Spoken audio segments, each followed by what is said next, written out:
Hi, my name is Dr. John Douillard, and I want to talk to you today about the importance of fat and fiber in your diet. I'm fascinated by the comparison of ancient humans versus modern humans with regard to their diet. And what's surprising was that the amount of proteins and carbohydrates ancient humans got about the same as what we get today. And that's really amazing because we're constantly fighting over how many proteins and how many carbs we get. That's the wars, the diet wars we fight today, is proteins and carbohydrates.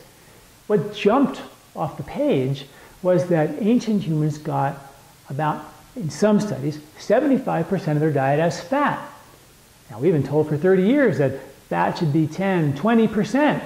Only recently we're starting to think that good fats are healthy again.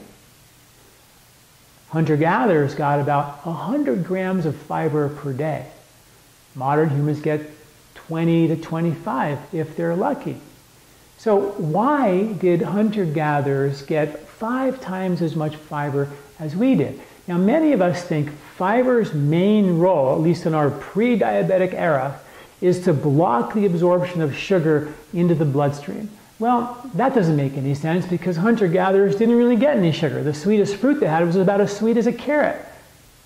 Their amount of sugar they got was about 2% of the diet, and we get about 30% of our diet in some studies in sugar and in sweets.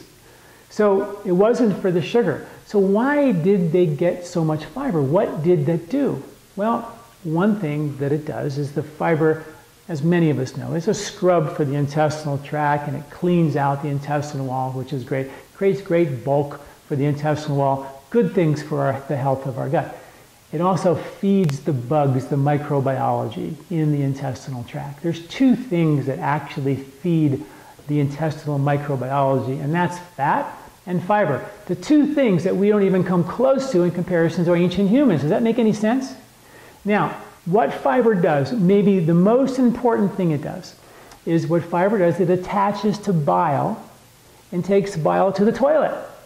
Now, what's bile? Bile is a Pac-Man in your liver, Pac-Manning toxic chemicals, cholesterol, drugs, any toxic fat-soluble pesticide, preservative, parasite. It's Pac-Manning all that yucky stuff. Then you eat some fat, and whoa, all that fat's now in your small intestine. And then in the small intestine, if there's enough fiber, the fiber will attach to that bile and take it to the toilet. Now here's the bad news. Most of us don't get anywhere near the fiber we should get.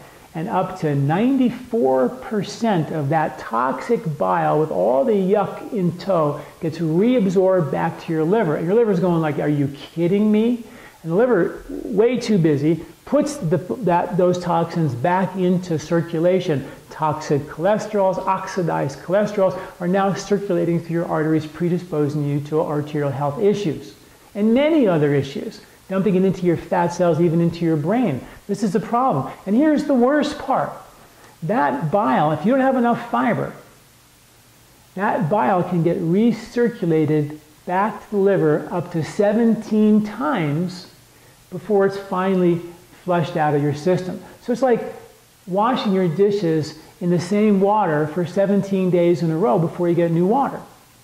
That's how important fiber is. So fiber is a critically important nutrient that we should have in our diet, and you have to make it a priority. So please, go to the article where I talk about this in detail. I give you some strategies how to get at least 50 grams of fiber in your diet. Foods like beans are really important. All kinds of beans. You've got to become a bean connoisseur if you're going to get good fiber in your diet. There's just no way around it. Good vegetables, asparagus, Brussels sprouts, fantastic good fiber. Apples, good fiber. Some of the grains like barley, also good fiber. You can go you go to the article and link to a website that shows you all the amounts of fiber for all the foods. And I ask you to go through your regular diet and sort of calculate out and see just how much fiber you're getting per day, and see if you're getting anywhere near the 100 grams of fiber that the healthy, disease-free hunter-gatherers did. And surprisingly, and I was surprised about this, they actually, if they didn't get eaten by a lion, they actually lived quite a long life. So there's some takeaway from looking back and saying, what are we genetically wired to do? Definitely not to eat sugar, definitely to get more fiber, and definitely to talk about how we can keep that bile really active so it's not recycled 17 times. And that's the topic of part 2 of this discussion, where I talk about the importance of fat. So please don't miss that video next week, where I talk about the importance of fat, the other missing piece of our dietary puzzle when we look back and get insight from ancient humans. Thanks for listening. I'm Dr. Douillard.